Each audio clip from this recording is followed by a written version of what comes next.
Anda kembali menyaksikan Lobby Belajar Lebih Memahami kerjasama RTV dengan DPRD Kota Surabaya masih membahas terkait penindakan toko modern nakal di Surabaya.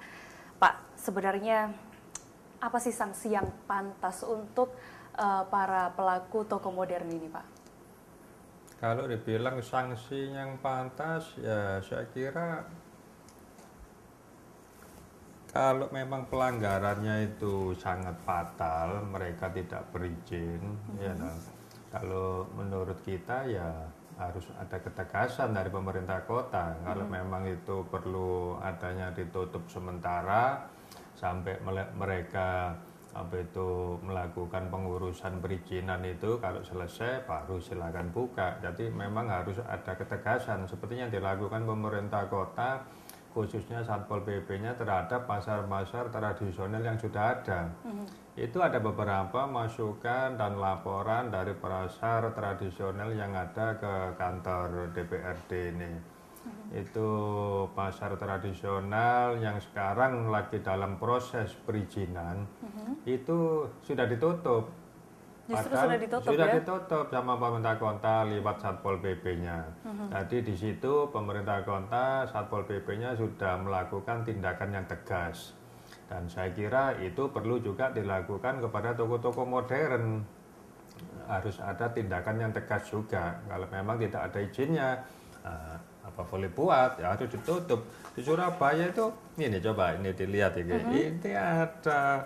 Ini yang data yang kami punya ini ada yang ada di sini 411 ya. 411 ya, Pak ya? 411 ini yang punya izin ini cuma 104.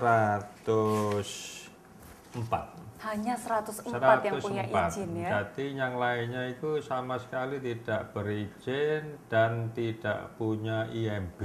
Jadi IMB-nya bukan untuk toko modern. Nah, dari awal ini mereka sudah melakukan pelanggaran, seperti yang tadi yang saya katakan, itu seharusnya ya sudah di awal itu pemerintah kota khususnya Satpol PP itu sudah lebih tegas di awal. Nah, karena ini mereka sudah berjalan, ya menurut saya tetap tanggung jawabnya Satpol PP.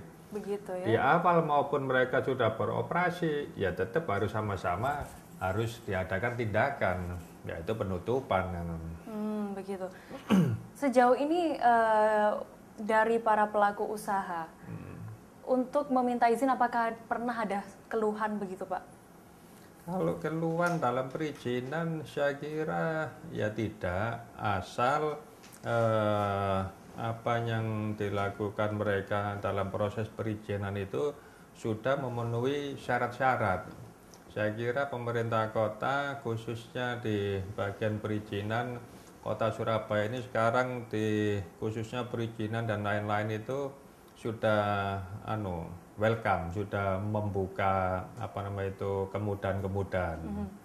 Jadi kalau mungkin ada dikatakan kesulitan apa segala macam, itu mungkin dari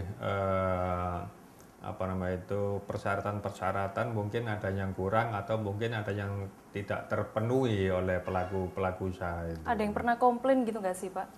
Memang ada yang komplain, datang ke kantor dewan, sudah ngurus berapa bulan, sudah ngurus berapa tahun, ternyata izinnya belum keluar, izinnya belum turun. Nah, setelah kita cek ke pemerintah kota, khususnya ke Dinas Cipta Karya, ternyata memang ada kendala dari si pemohon ini yang kurang memenuhi persyaratan. Jadi macam-macam, ada yang masih suratnya tanahnya yang belum jelas, ada yang dari IMB-nya itu sudah layak, tapi dari segi AMDAL lingkungan, AMDAL lalu lintas juga. Kalau itu didirikan di perkampungan kecil yang lebar jalannya kira-kira berapa meter, sempit, kan sangat tidak dimungkinkan. Nah, seperti itu yang akhirnya pemerintah kota tidak mengeluarkan izin. Akhirnya tidak dikeluarkan izin itu ya Pak? Seperti itu. Masyarakat yang awam tentang hal itu, mereka menyatakan, oh dipersulit. Padahal ya ada persyaratan-persyaratan yang tidak terpenuhi. Sesuai perhitungan itu tadi ya Pak ya? Iya. Ini apakah fungsi controlling dari anggota Dewan itu sudah dilakukan?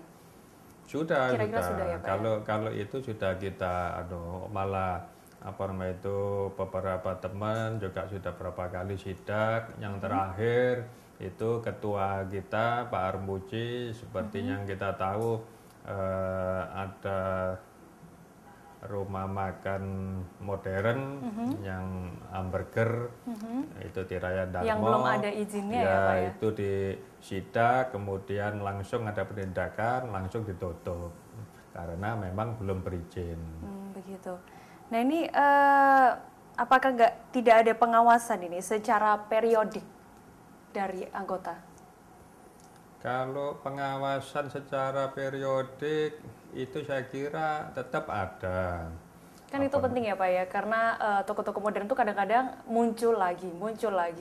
Tidak lama itu muncul, apakah tidak ada pengawasan secara periodik?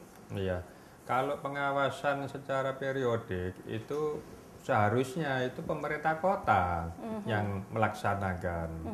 Nah, kalau kita mengawasi pemerintah kota dari kinerja yang ada di bawah seperti apa, pemerintah kota sendiri juga seperti apa.